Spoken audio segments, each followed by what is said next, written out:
হাসরের ময়দানে আল্লাহ তাআলা যখন ফেরেশতাদের মাধ্যমে আগুনের শিকল দিয়ে টেনে জাহান্নামকে হাসরের মাঠে এনে দাঁড় করাবে, মনে করেন এখানে এনে রাখবে, আমরা সবাই তাকাবো, এরকম হাসরের মাঠে যখন জাহান্নামকে আনা হবে, এই জাহান্নামের দিকে এক নজর তাকাইয়া হাসরের ময়দানের সমস্ত নাফরমান পাপী বেঈমান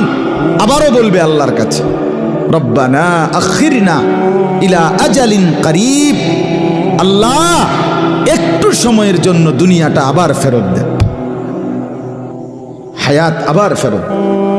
সময়গুলো আরেকবার দেন, আরেকটু সময় দেন, নজিব দাওয়াতাক,